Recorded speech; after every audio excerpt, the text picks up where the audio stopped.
আজকের এই আনন্দময় দিনের জন্মাষ্টমী উপলক্ষে আপনাদের মাঝে উপস্থিত হতে পেরে আমি সত্যিই গর্বিত ও আনন্দিত।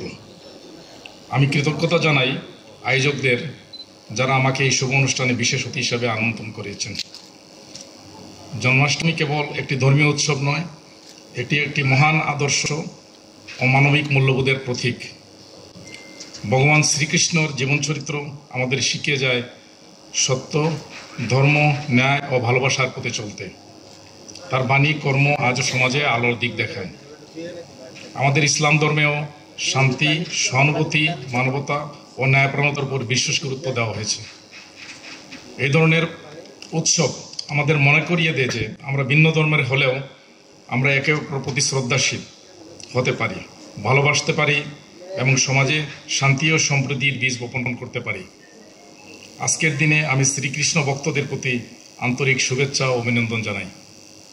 আসুন আমরা একসাথে কাজ করি, এমন এক সমাজ গড়ে তুলতে যেখানে ভিন্নতা বিভাজনের কারণ নয়, বরং সৌন্দর্যের উৎস হয়ে ওঠে। ধর্ম বিভাজনের জন্য নয়, ধর্ম উচিত সংযোগের সেতু।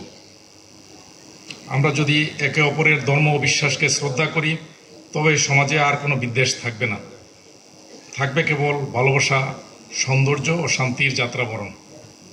আজকের দিনে যখন সারা বিশ্ব নানা বিভাজন ও সংঘাতের মধ্যে দিয়ে যাচ্ছে, তখন আমাদের একে অপরের প্রতি সহনশীলতা, শ্রদ্ধা ও ভালোবাসার মনোভাব নিয়ে এগিয়ে আসা জরুরি। ধন্যবাদ সবাইকে, শান্তি ও শুভকামনা রইল।